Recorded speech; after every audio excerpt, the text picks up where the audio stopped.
Hey YouTube, this is Kerry, scrapping for a dart. Today I just wanted to show you basically what's inside of computer keyboards. There's really not much in there. I think I have about 180 of these. I've been breaking some down. The better quality ones, the ones that aren't too banged up, I'm saving to sell to make some more money. So this is just a quick little video to show is it really worth pulling these apart for the amount of money you can make out of them, and in my opinion it is worth the time. So what we have here is there's 3 identical keyboards. Okay, I got a lot of, there's probably 30-40 that are the same like these. I just wanted to show you kind of a breakdown. Here's your basic Gateway keyboard. Okay, I'll set that to the side. Underneath it I went ahead and took the screws out, and just to pull the top off of one, to show you kind of what it looks like in there. You kind of got this rubber padding where the keyboard, where the keys touch or contact, and then underneath there you got Mylar. In these, there is silver in these. They're very light. It takes a lot of them to get any weight, but I did find a buyer that pays me 10 cents a sheet. Okay, so we'll go into that in just a minute. And then of course there's just a little piece of steel there, board, your wire. There's really not much there. We'll set that one aside.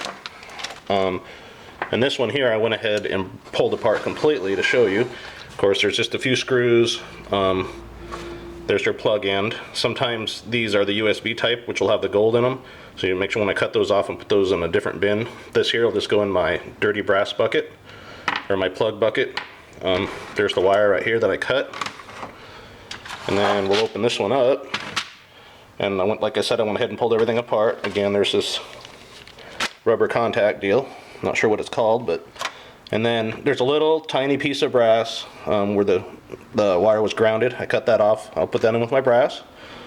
Again, here's the wire on the inside. I cut from the outside. This is what's left on the inside.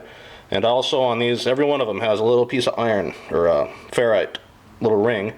And you can just pull that off and throw that in with your steel. If you leave that on your wire, you'll get a lesser price for your wire. I think I get 84 cents a pound if I leave that on there. Pulling it off, I get $1 a pound. So you want to pull that off. That goes in with my wire. And then, of course, a little tiny piece of steel that was in there. Here's the Mylar. I went ahead and pulled these apart.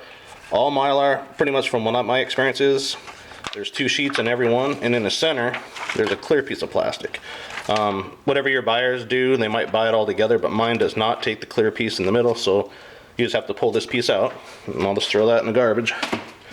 And then I've got 2 sheets of Mylar that I can send on to him, after I get a bunch in bulk, of course. And then underneath, most keyboards also have a nice piece of steel that adds up. I got a bunch of it. And then there's just a little, this was also on the smaller piece of wire that showed you, just another brass connector. There's a small board. I can't sell low-grade boards in my area. Nobody buys them, and there's no way I'm going to ship it because it's just not cost-effective. So this is basically garbage. I kind of get away with at my recycler since it does have a little metal on it. I can just throw that in with my steel. And then underneath here, there's just another little piece of steel. So basically, I did a breakdown of what you can get out of one keyboard for scrap, and you have to do the math. And basically, there's only 1.7 ounce of wire, and that gets you about 10 cents. There's 8 ounces of steel, so that's a half a pound. In my area I get 4 cents a pound, so that'd be 2 cents. Not much, but the Mylar makes it worth it because 10 cents a sheet, that's 20 cents. So you're getting about 32 cents a keyboard in scrap. So it doesn't sound like very much, but when you start going at it with these keyboards, it only takes like a minute to pull them apart. So I did the math. In an hour I can make about $19.20 an hour. So I mean, working for $20 an hour, that's not bad. So in my opinion, it's worth pulling these apart. You guys may think differently and don't want to waste your time. That's fine. It's up to you. Everybody does their own thing when they scrap. Again, if you can find a buyer for these, obviously it's worth selling them outright versus scrapping them. But there's so many of these out there, and technology changes every day. A lot of this stuff is just garbage, basically. So you do your research, do what you're gonna do, make your money. Hope you guys like this video. Please like and subscribe. Take care.